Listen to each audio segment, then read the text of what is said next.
దాదాపు 56,000 పైబడి ఉద్యోగాలు నియామక పత్రాలు కూడా అందించి ఇంకా భవిష్యత్తులో ఇంకో 30,000 ఉద్యోగాలు పైప్ లైన్లో ఉన్న విషయం కూడా మీ అందరికీ తెలిసింది.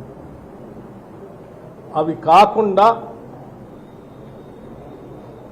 ఉద్యోగాలు పొందలేనటువంటి రానటువంటి నిరుద్యోగ యువతీ యువకులు 10 ఏళ్ల పాటు వాళ్ళు పడుతున్నటువంటి బాధని ఆవేదనని అర్థం చేసుకొని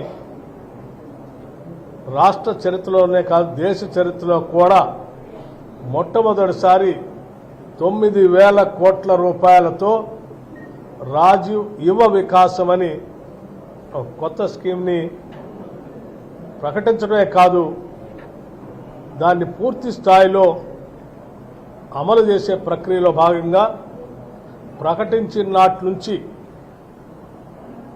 శాంక్షన్ లెటర్ ఇచ్చేంత వరకు కూడా క్యాలెండర్ను ప్రకటించి ముందుకు పోతా ఉన్నాం.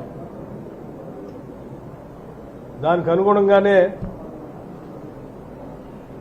నోటిఫికేషన్ ఎప్పుడు వస్తుందో డేట్ చెప్పాం, అప్లికేషన్ ఎప్పటి వరకు పెట్టుకోవాలో చెప్పాం. ఇంకా 5వ తారీఖు కాదు, ఇంకా చాలామంది ఉన్నారు అప్లై చేసుకోవడానికి. ఒక వారం రోజులు పెంచమంటే ఏప్రిల్ 14th వరకు అని పెంచాం.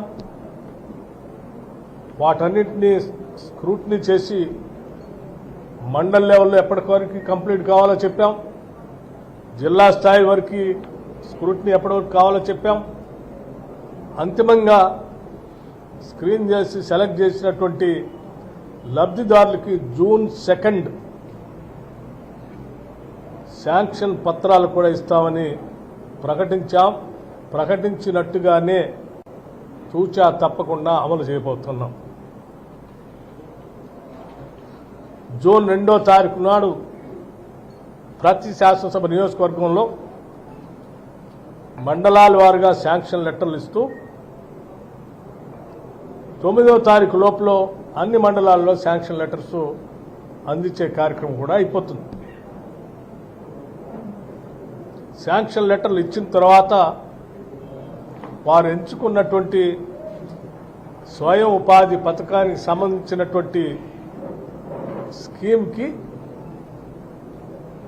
ఒక కనీసం 3 రోజులు తగ్గకుండా వారం రోజులు ఉండేటట్టుగా ఒక ట్రైనింగ్ ఓరియంటేషన్ ప్రోగ్రాం కూడా వాళ్ళకి ఇచ్చి వాళ్ళు ఎంచుకున్న పథకాన్ని గ్రౌండింగ్ చేసేటువంటి వ్యవస్థని కూడా రాష్ట్ర ప్రభుత్వం ఇప్పటికే ఒక యాక్షన్ ప్లాన్ తయారు చేసి పెట్టింది.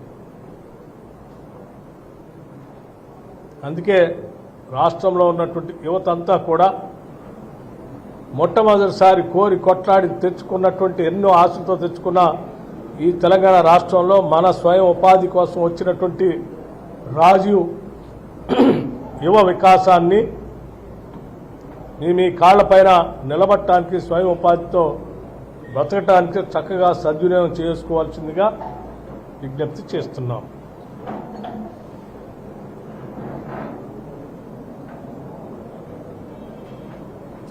నమస్కారం.